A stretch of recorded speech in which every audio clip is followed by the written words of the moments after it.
దేశ ప్రజల మీద బీజేపీ మూలిగే నక్క మీద తాటికాయ వేసినట్టుగా ఈరోజు అధిక ధరలతో ఇబ్బంది పడుతున్న ప్రజల మీద పెట్రోలు డీజిలు 3 రూపాయల లీటర్లకు పెంచి మరింత భారాన్ని మోపి తీవ్రమైన ద్రోహం చేసింది. 5 రాష్ట్రాలు ఎన్నికలు అయిపోయినాయో లేదో ఇదే తడువుగా ఈరోజు ఈ బీజేపీ మోసానికి ఒడిగట్టింది. ఈరోజు రష్యా నుంచి పెట్రోల్ డీజిల్ తీసుకోవడానికి ఏ ఇబ్బంది లేదు, ధరలు పెంచాల్సిన అవసరం లేదు. కానీ అమెరికాకి లొంగిపోయి అమెరికా కాళ్ళ మీద పడిపోయి విశ్వ గులాముగా మారి ఈరోజు ఈ పెట్రోల్ డీజిల్ పెంచడానికి కారణమైంది బీజేపీ. ఈ ధరల పెరుగుదలతో అన్ని వస్తువుల ధరలు పెరిగిపోతాయి. ఆ రకంగా అంతంత మాత్రం ఆదాయాలున్న ఈ ప్రజల మీద తీవ్రమైన భారాలు మోపి తీవ్ర అన్యాయానికి ఒడిగట్టింది బీజేపీ ప్రభుత్వం. కార్పొరేట్ల లాభాల కోసం అదానీ అంబానీ లాంటి కార్పొరేట్లకి కోట్లు కట్టబెడుతూ పేద ప్రజల రక్తాన్ని పీల్చే జలగల్లాగా ఈ బీజేపీ తయారైంది. 5 రాష్ట్రాల్లో ఎన్నికల్లో లబ్ధి పొందినామనే కనీసం ఆలోచన కూడా లేకుండా ఈరోజు ఈ భారాలకి కూరుకోవడం అనేది సిగ్గుచేటు.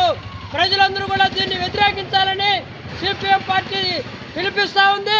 ఈరోజు ఉదయాన్నే ఎవడు మొహం చూసావరని ఆయన అనుకుంటాం. ఈరోజు ఉదయాన్నే మోడీ మొహం చూసామని చెప్పి ధరలు పెంచుకున్నామని చెప్పి అందరూ కూడా చీకొడుతున్న పరిస్థితి. ఈ మోడీ ఈరోజు ప్రజలందరికీ సేవ చేస్తాడంట. ఈ మోడీ చెప్తున్నాడు, నాయన మీరు గ్యాస్ వాడబాకండి, పెట్రోల్ వాడబాకండి, బండి వాడబాకండి. ఎలా పోవాలి నాయన ఆఫీసులకి, ఎలా పోవాలి నాయన పనులు చేసుకోవడానికి, ఎలా తెచ్చుకోవాలనైనా సరుకులు తెచ్చుకోవడానికి నీకు మాత్రం ఫ్లైట్లు ఉండాలి, నువ్వు మాత్రం నిత్యం తిరగాల.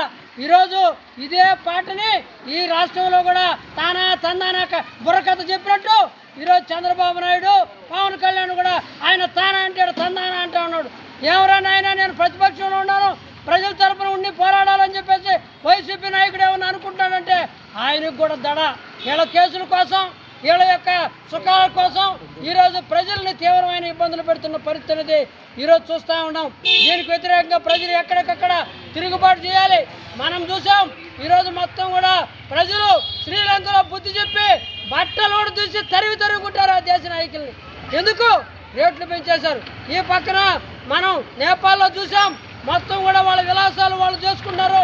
సాధారణమైన ప్రజలకి ఏమాత్రం సౌకర్యం కల్పించడం లేదని చెప్పి అక్కడ కూడా తరిమి కొట్టిన ఉదంతం మనం చూసాం.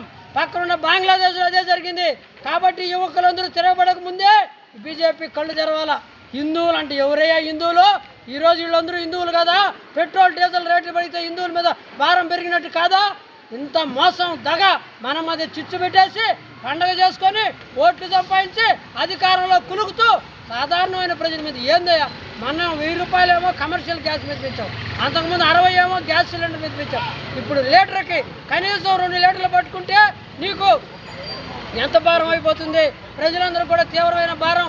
ఈరోజు వ్యవసాయ ట్రాక్టర్లకు కానీ డీజిల్కి కానీ ఈరోజు ప్రతి ఒక్కరు అత్యవసర పరిస్థితులు వాడే వాళ్ళందరూ కూడా పెరిగిపోయి రేపటి నుంచి కూరగాయల ధరలు, సరుకుల ధరలన్నీ కూడా పెరగడానికి కారణం అవుతుంది.